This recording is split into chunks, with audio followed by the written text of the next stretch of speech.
The biggest challenge in India at this time is to ensure that adequate oxygen is produced, transported and delivered to the hospitals where it is desperately required, so that Indians don't have to gasp for air, that there is adequate oxygen available. On the Newstrack, we're going to take you inside the wartime effort to scale up Indian oxygen production. And joining me on the Newstrack is Siddharth Jain. Siddharth is the director of Inox Air Products, India's top oxygen manufacturer. And what we've done, in fact, since there's been so much talk about manufacturing of oxygen, the transport of oxygen, what we did is we sent Tanushree Pandey, one of our correspondents, to Modinagar, where she went and spent time at an oxygen manufacturing plant to try and understand the entire dynamic of how oxygen is produced, then transported and finally brought to our hospitals. Here is our lead story, and then we'll dive deep into whether we're now producing enough oxygen and when will this nightmare end.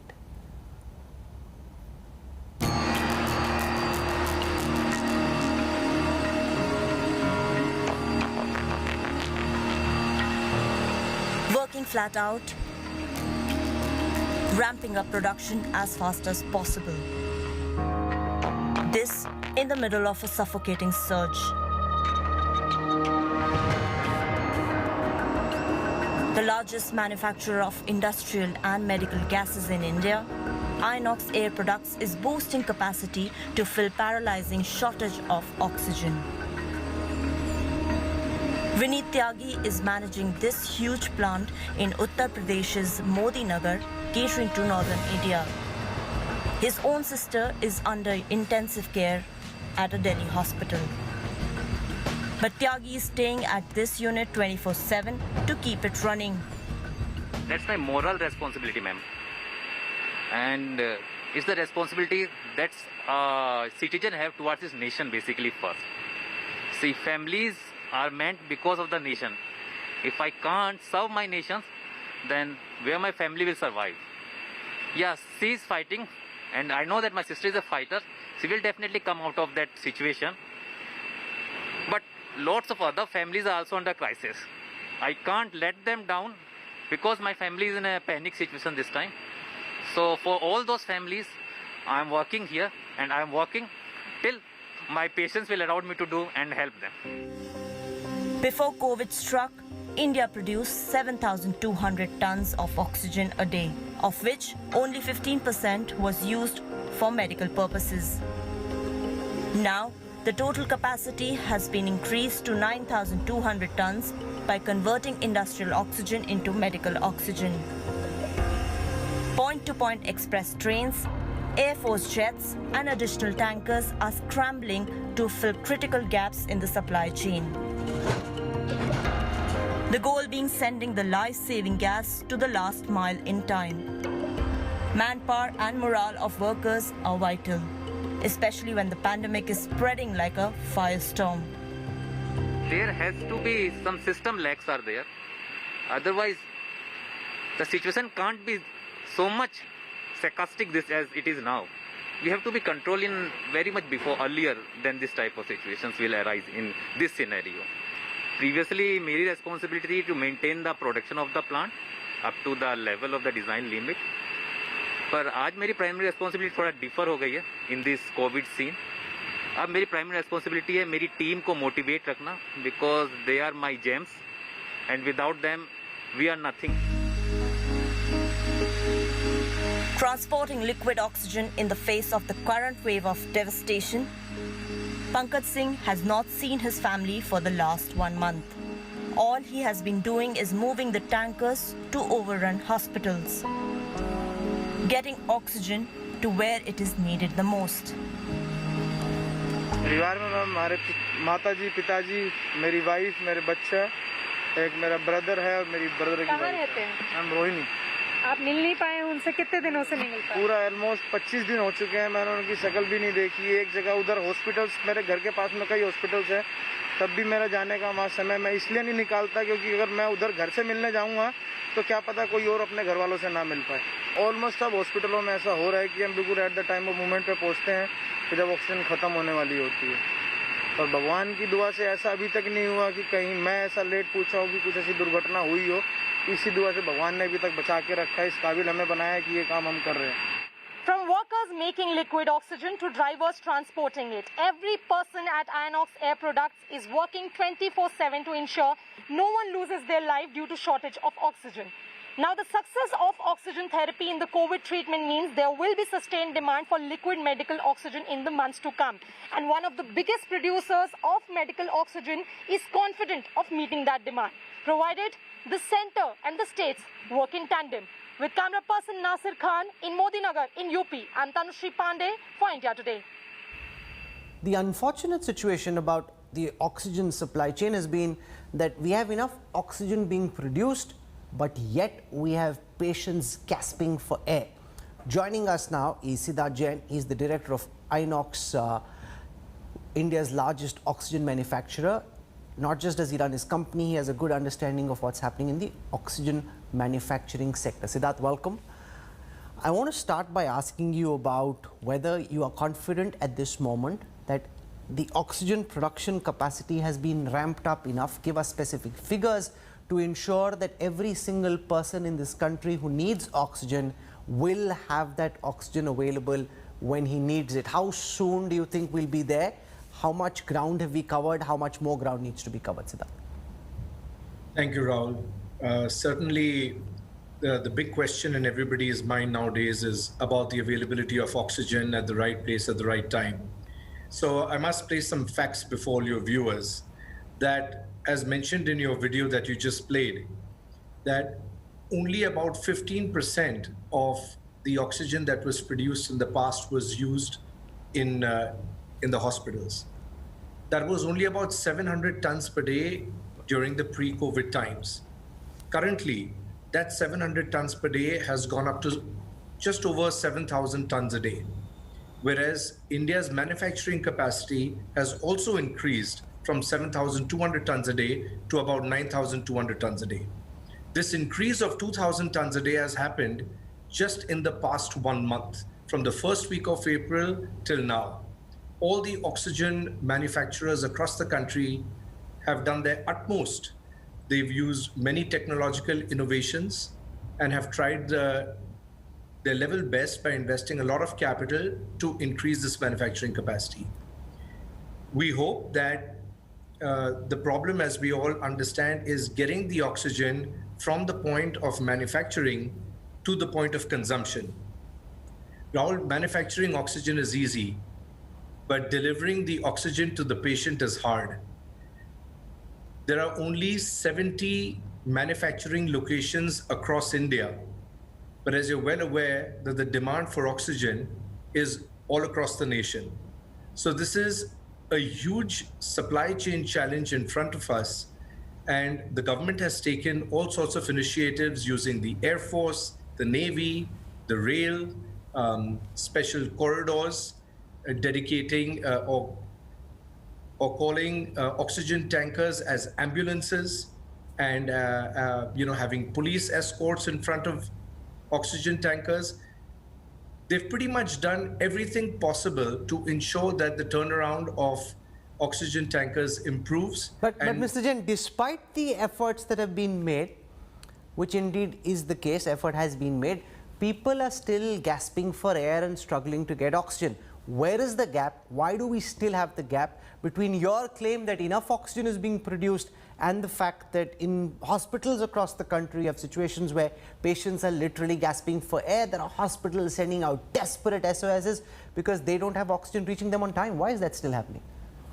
So, Rahul, basically the consumption of oxygen is directly proportional to the number of cases that exist in the country. When we had the first wave back in September and October, the total number of cases, active cases at any given point in time, hit about 10 lakhs. That was the peak. At that point in time, the total demand for oxygen was about 3,000 tons. And when we were all discussing it as part of EG2 back then, we really didn't think that there would be such a massive second wave which would be 4 times larger than the first one. And currently, from 100,000 cases a day, we've now hit a peak of 400,000 cases a day.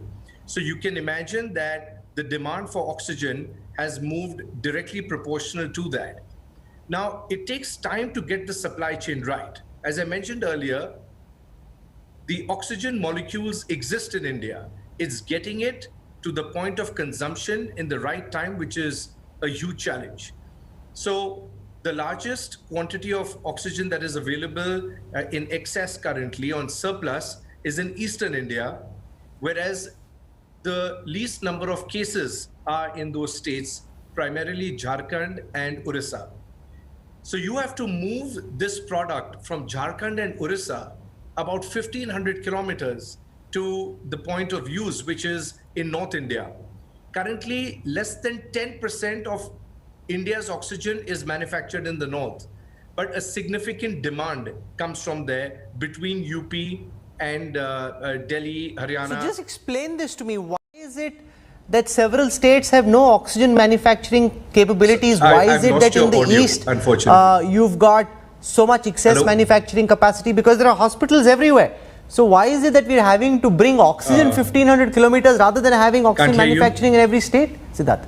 Rahul, you're absolutely right. We must understand that usually oxygen manufacturing is connected to industrial activity. So most states that have large quantities of oxygen being manufactured are usually states which manufacture a lot of steel as well, such as Orissa, Jharkhand, Gujarat, Maharashtra, etc. Some of the states that don't manufacture oxygen are like Punjab, Delhi, Madhya Pradesh, and a few others. So these large states where there are large populations are net importers of oxygen. And it takes 2 years to build an oxygen plant. And this is the reason why we have to transport the oxygen over such long distances from places like Orissa and Jharkhand all the way to Delhi. Okay, so now that we have this crisis, massive efforts being made, several iron and steel manufacturers also getting into the act, producing the oxygen.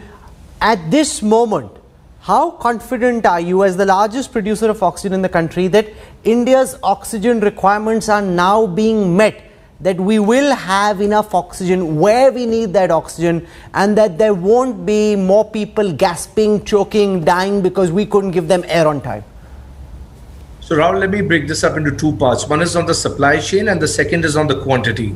I'm fairly confident that we finally fixed the supply chain with the help of the Indian government and the state governments working together, whether it's on the Oxygen Express on rails, using the Air Force to transport the empty tankers back, or dedicated corridors to move the oxygen tankers on the road. Now we can get the oxygen to every part of the country. We have enough tankers. The government has authorized conversion of nitrogen and argon tankers into oxygen as well. So in addition, we've imported almost 70 ISO containers, which have also been introduced into the system, increasing the capacity of the number of tankers required. What is very difficult to answer is the quantity of oxygen that's going to be required going forward. As I mentioned earlier, that the usage of oxygen is directly proportional to the number of cases that we have. So currently, when we are in the range of 300 to 400,000 cases, we're consuming about 7,000 or 7,500 tons a day of oxygen. Our manufacturing capacity is about 9,000. So we're good till about 9,000. So as long as the number of cases remain range bound where we are right now, I think we're going to be just fine. So it's only about another week or two till we get the supply chain perfectly set. No, so can I just flip what you said to extend what you're saying to suggest that if cases go up, you're saying again we'll be gasping for air. So you can only manage the current caseload of daily COVID cases in the manner in which cases have been rising from 2 lakhs to 2.5, 3, 3.5, 4. Now we're crossing 4 every day. If cases continue to rise with the reproduction rate that they are, you're saying again we'll be gasping. So shouldn't we be thinking ahead? Instead of producing just what we need today, shouldn't we be ramping beyond 9,000 to produce what might be required 2 or 3, 4 weeks from now? Why have we been so lackadaisical in upping oxygen manufacturing so far over all these years, Mr. Jain? So, Rahul, the consumption of oxygen usually happens at the hospitals, and the quantum of oxygen required will be connected to the number of beds that we can add as well. So while it's directly proportional to the number of cases, the oxygen has to reach the patient at the hospital. So if we plan ahead to add the number of hospital beds as well, that's something that we should certainly be looking at. In addition, the government has already ordered almost about 500 small oxygen plants, which they're going to be putting up at the respective hospitals. And I think this was planned 6 months ago, and it is currently under execution. And hopefully over the next couple of months, those small plants should also come into the hospitals, thereby reducing the pressure on the requirement of the high purity liquid medical oxygen, which is what we move all over the country. So I think the government did look ahead 6 months ago, and we have to keep planning. We are in the process of importing more plants. Us as Inox Air Products, we've announced an investment of 2,000 crores. We're putting up 8 new liquid oxygen plants in different parts of the country, which will come up within 12 months to 24 months from now. So I think everybody is doing their best at this stage. You've been pulled up in the Delhi High Court, personally and institutionally, where the judges have felt that somehow, for some reason, the capital's oxygen supplies haven't been fulfilled despite the explicit instructions. Why is it that in the capital, the courts and the government kept asking for oxygen, but we weren't able to get oxygen in on time, sir? So just to clarify, Rahul, the job of the allocation of oxygen in the country is done by the center, by the empowered group of secretaries too, which is the EG2. Now, once the EG2 allocates the amount of oxygen that each state needs, it is then up to each state to mobilize the resources to go and collect the oxygen or speak with the manufacturer to have the manufacturer deliver the oxygen to the state. So what's happening in Delhi right now is because this ramp has been absolutely vertical, it takes time for everybody to come to terms with what's at hand, what's at stake. And I think as we speak today, both the center and state are working together hand in hand to get the right amount of oxygen required to the hospitals in time. What happened a couple of weeks ago, we must understand, this is a really dynamic situation. It's very hard to deliver oxygen overnight, thousands of kilometers apart, and get that supply chain going. As I mentioned earlier, an analogy is, let's imagine there were only 70 locations where petrol was available in India, but the demand for petrol is all over the country. Now it takes time to mobilize the resources to move that fuel all across India, and that's the same issue with oxygen. But I must say, I think we have it right now, and as long as the caseload remains the same, I don't see any issues going forward. I'll leave it over there. Siddharth Jain, for joining us on this broadcast. Thank you very much. We wish you all the best. In your success at this moment lie our collective lives. So we hope that you're able to mobilize fast enough, ensure that there's oxygen available, ensure that there is no pilferage, ensure that oxygen reaches those who need it the most. Thank you so much for joining us. Siddharth Jain from Inox. I want to go across now to our